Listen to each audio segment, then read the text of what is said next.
are experiencing the Knuckleheads of Liberty podcast.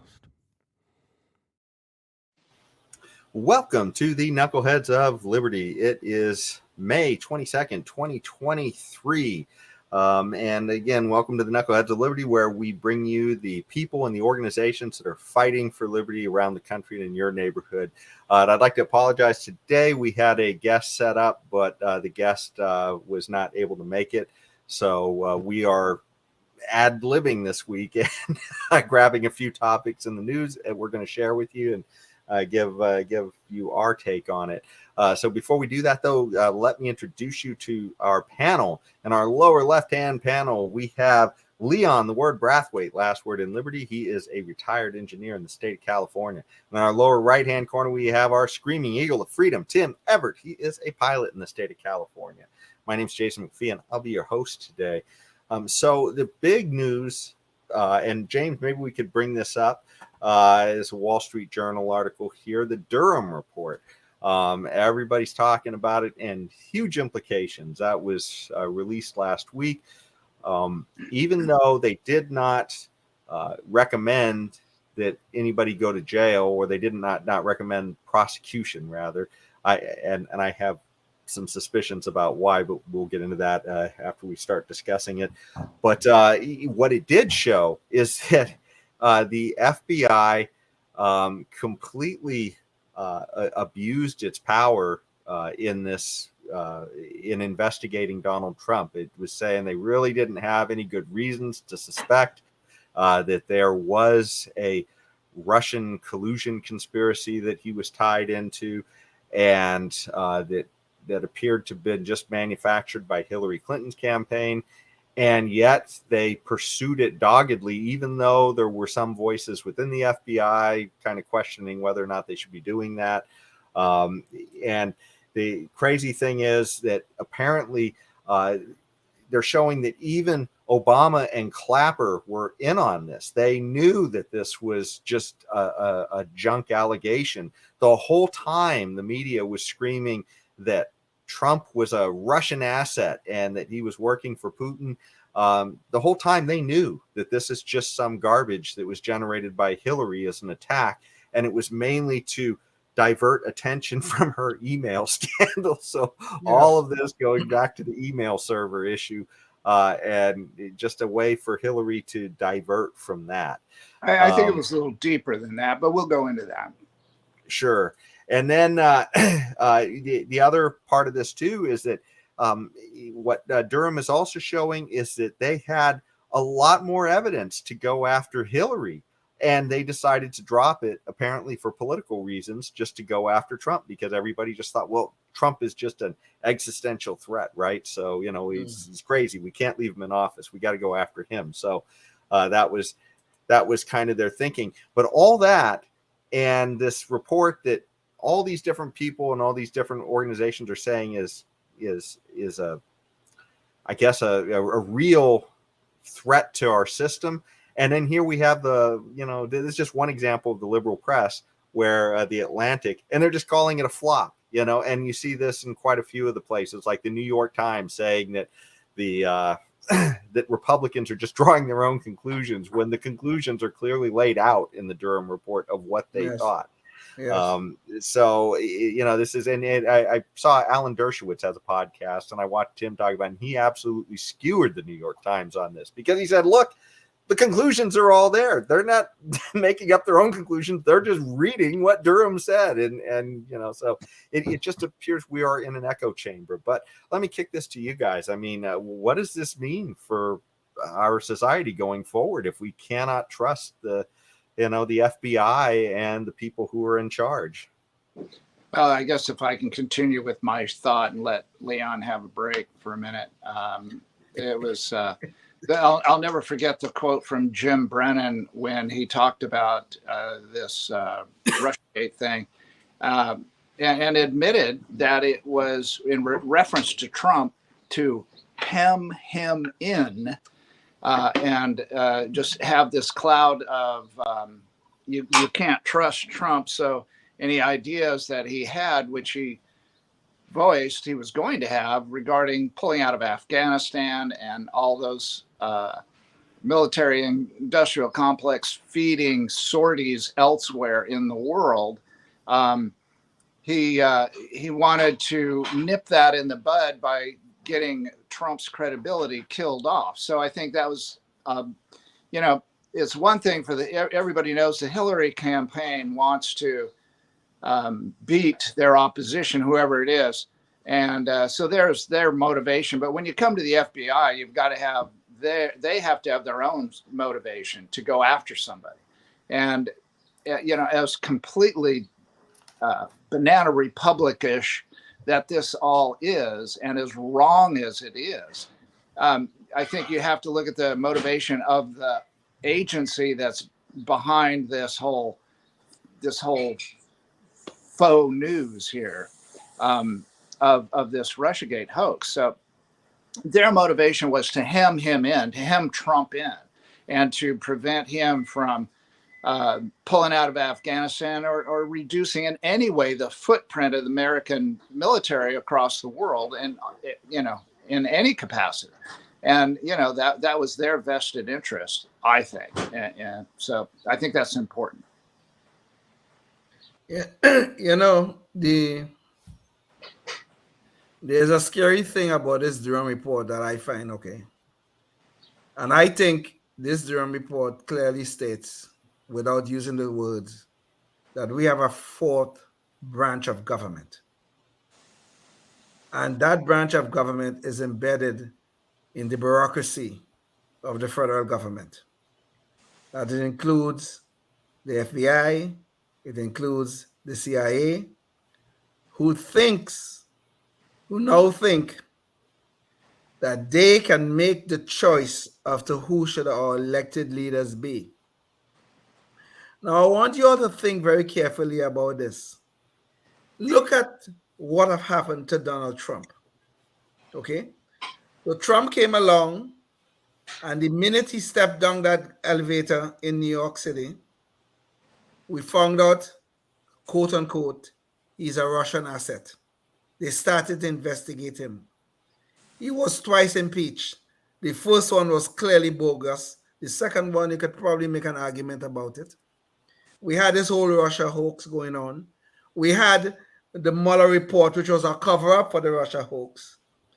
We had all of these things, which was nothing but trying to undermine the presidency of the United States, okay? Because its occupant, Donald Trump, was not suitable for this fourth branch of government. So these people are making choices for us. But when you look at the whole history of the Trump presidency, we must now sit back and say, the 2020 election, that was clean. That was the most secure election ever. Joe Biden, this half-senile man, sat in his basement and he beat an incumbent president. Now, you may think that sounds kind of conspiratorial, Leon.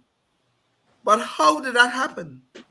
Given the history of these people, of this fourth branch of government, given its history against Donald Trump, the actions they took against this man, why are we now supposed to believe that the 2020 election was squeaky clean, the most secure, the most clean, the most everything that you could think about?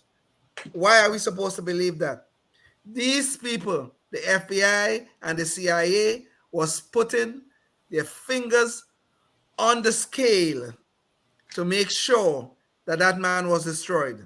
And this is dangerous, very, very dangerous. Another thing that happened that is in parallel with the Durham report? I don't know if you remember, but when we discovered about when we heard about the Hunter Biden's laptop, which have all sorts of information upon it, the FBI had in its possession that laptop. They did. Okay? Yet, we had 51 intelligence officers when Donald Trump and his campaign put out some of the information. We have 51 intelligence officers or former officers came about and told us that was Russian disinformation. Do you remember that? And Joe Biden used that. Even though everyone knew it was a lie, the Biden campaign knew that that laptop was real and genuine. They knew because it was Joe Biden's son's laptop. But yet we had the fourth branch of government, represented by these 51 intelligence officers, coming out and telling us, oh, this have all the hallmarks of a Russian disinformation campaign. But you know a funny thing? These people have security clearance. They could have found out if that laptop was real or not. As a matter of fact, I would even venture to say they knew it was real. But they had to put that lie out because they had one thing in mind. Donald Trump could not continue to occupy the presidency. And the Durham report have laid this out very clearly what these people were trying to do. And that's just one aspect of their work against this man. So, Leon, do you think moving forward that any election is going to go smoothly and where the loser accepts defeat, no matter who the loser is, no matter which party they're a member of? Are we moving forward in entering, or have we already entered a realm where never, unless some serious changes occur, and our suspicions are quelled, is there ever going to be a time where we're going to accept it, no matter who? It doesn't matter. Everyone's going to believe. I think, to answer my own question for myself, I would say it's going to be a long, many decades, if not centuries, before the United States' government's election process is ever going to be trusted by anybody, no matter who. Well, you know, Tim, I hope you're wrong on that. At least your last statement. I really hope you're wrong. But unless I hope I'm wrong about a lot of stuff, but I know. Unless and until we clean up the FBI, we clean up the CIA and the intelligence services, unless and until we do something about the permanent bureaucracy that occupies Washington, D.C. for the most part, the so-called swamp, we're going to have a very big problem. And elections will always be questioned because these people are putting their hands on the scale for the Democratic Party. That's what they're doing. Look at the Twitter files. You know, we're talking about the Durham report. We should not speak about this thing in isolation. We knew what they were doing at Twitter and the other social media platforms. As a matter of fact, during that very same 2020 election, if you remember, all the major platforms shut down any information or any discussion about the laptop. And they had nothing, they had no reason to question the story by the New York Post. They had nothing, zero. But they shut it down. At that same time, Biden was overtly trying to establish a ministry of truth within Department of Homeland Security. He wasn't able to do it because everybody thought it was just so beyond the pale and too Orwellian. But then we found out through the Twitter files that he was doing it covertly anyway. So, yeah, I mean, essentially they were telling. But you know, I think that the one thing that should be clear, and hopefully Republicans can learn from this. I think liberty-minded people kind of already realize this. A secret police, ultimately, the dirty secret about secret police is they're going to be used to protect the powerful and to subvert the population. I mean, that's what the secret police is there for in any society. That's what they do. And it's not James Bond. Don't imagine that they're just out there, doing the good work for you. When you concentrate that power and you can't see what's happening, some concentrated interest has grabbed hold of that and they're abusing it. Just assume that's what's happening. Is that what you were going to mention? You mentioned you were going to mention something when you were mentioning the topics and talking about the Durham report, or was that something else? I'm so tired. I don't remember. I am pulling a Biden. Maybe we ought to change our name. I remember what it is. It was that he did not recommend prosecution.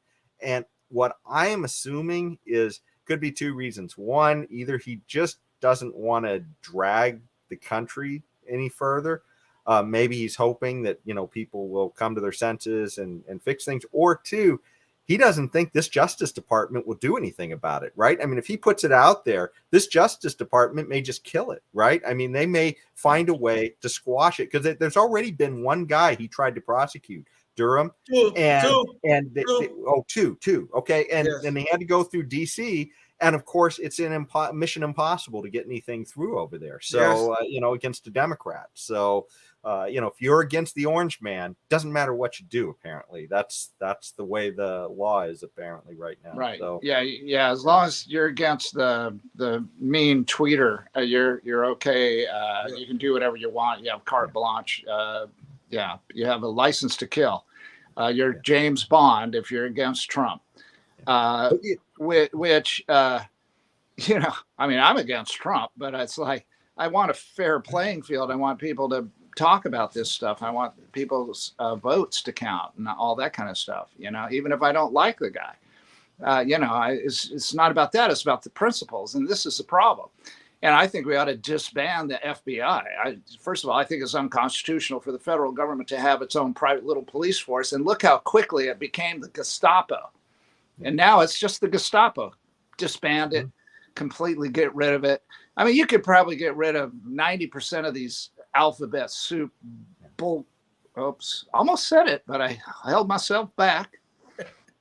This BS, these BS, 3-letter monikered agencies and bureaucracies, and the complete antithesis of a free nation, in my humble opinion.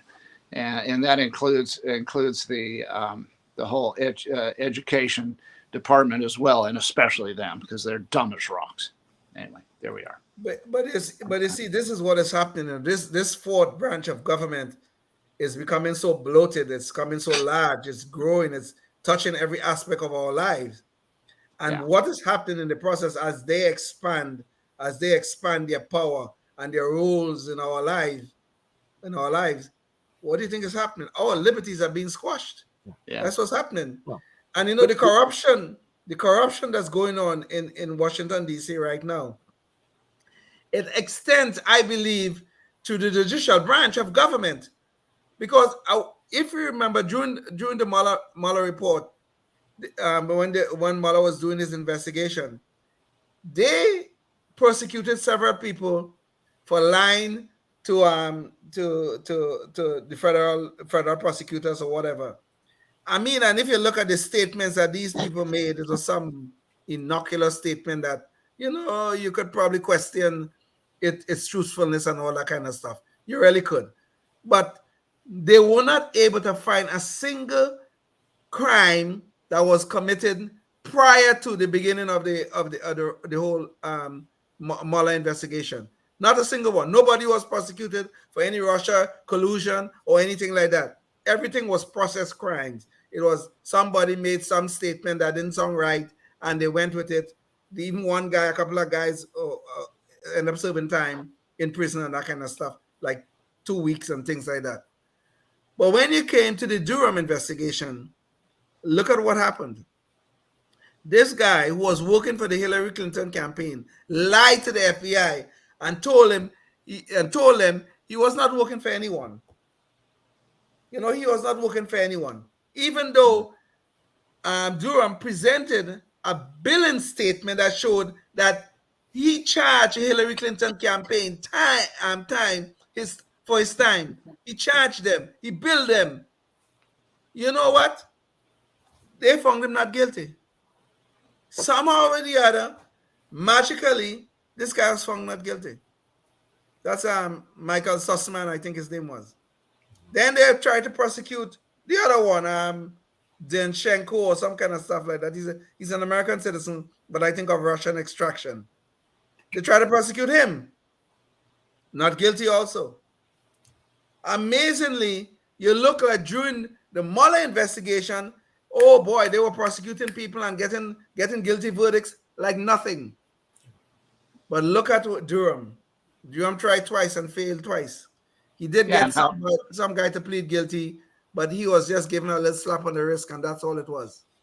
Well, talk about, well, you'll probably know better than I, but there were two women. One was considered or talked about as if she were a Russian spy, and she was thrown in prison for and without a trial. Seriously. Are you familiar with the woman I'm talking about? She was thought to be a spy that was in getting into a relationship with somebody just to get to them. Oh no. Yeah. No. And, Well, okay. I'm sorry. I just heard about it and it refreshed my memory, but not enough. So the only person who I know was in bed with was you guys, was since we're Frank shooting Hines. blanks on this, let's jump to the next topic, or we're not going to get to anything else here. Okay. So, but speaking of other miscarriages of justice, New York, run by Democrats, we also are seeing just some crazy ways justice is playing out there, and so we may have to run through this one a little bit quickly. But Jordan Neely is a guy who was a person who had a lot of problems, I guess, and he was on the I guess somebody who had been causing problems on the subway. He had literally been convicted of assaulting a woman. He had pleaded guilty of it, and he was actually in treatment at the time that this incident happened, where he had apparently evaded the treatment center and was back on the subway, and he was threatening passengers, and he wound up being put in a restraint hold by Marine. And of course, you can see this is the man who was threatening people on the subway, and this was the Marine. And you can just imagine what happened in New York with this color combination, how the justice played out, because he put this guy in the hold, and here's a picture of him putting him in the hold, and Jordan Neely died after the hold. Now, this was supposed to be some hold that he had learned as a Marine to try and restrain somebody, and he only applied it after this man Jordan Neely was threatening passengers, and he actually had the help of two other passengers in restraining him. So they're just showing the picture of the guy's name is Penny, I believe. Daniel Perry. Daniel Perry, yeah. And so now he is just like Jose Alba. Yes. New York, yes. And he is now being prosecuted for murder here, even though this guy clearly was a dangerous person on the subway. The police weren't doing anything about it.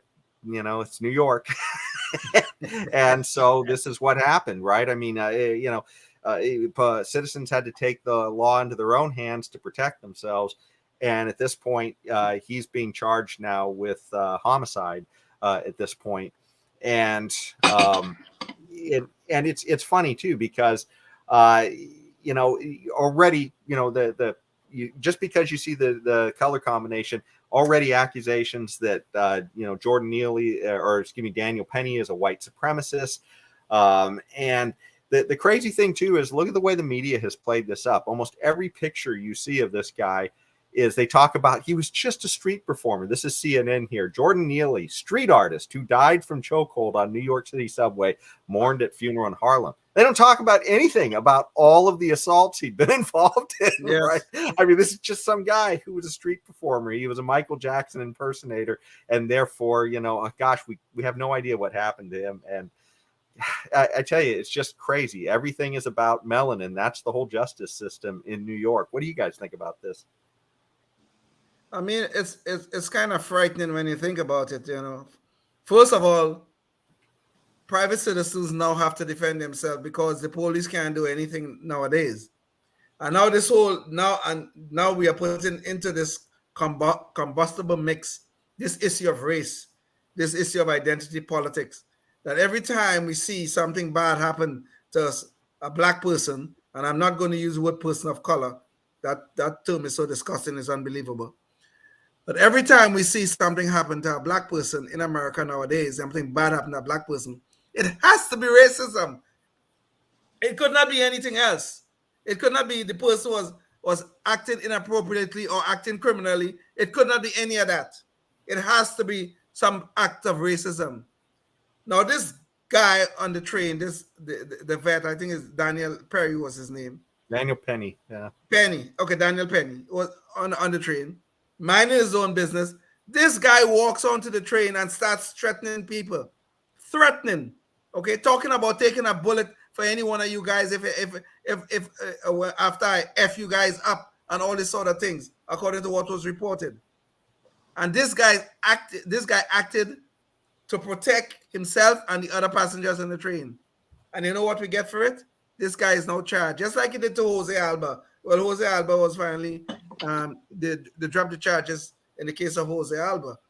But this guy, Alvin Bragg, he's a George Soros funded lunatic who has. He's a prosecutor, just so everybody knows. Yeah, he's a prosecutor. Yes. Thank you, Jason. But the man is a lunatic because now he's releasing and allowing criminals to walk the streets of New York. He's not prosecuting certain crimes, but the minute you see someone act in self-defense, he's ready to prosecute them. Jose Alba first, and now we have Daniel Penny, and here we go again.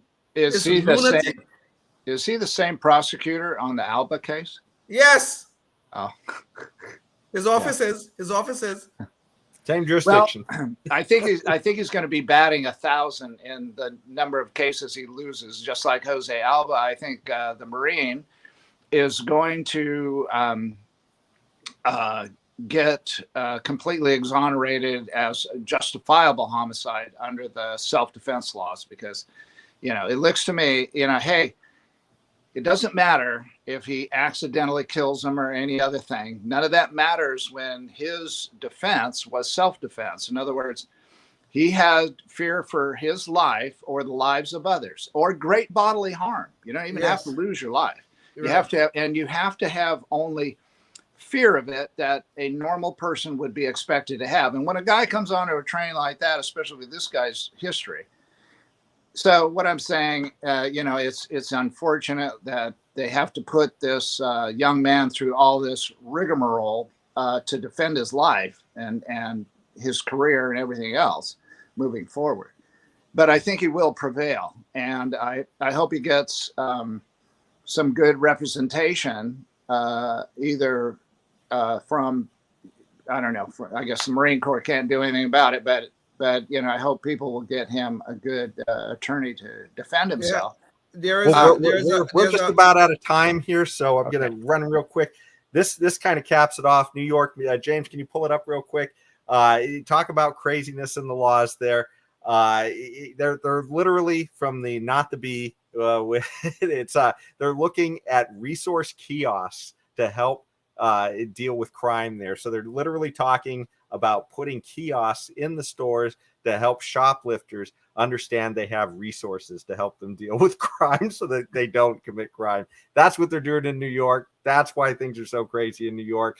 And we've run out of time. Thanks so much, everybody, for joining us this week. And we'll see you next week. Until then, stay tuned and stay free. Yes, indeed.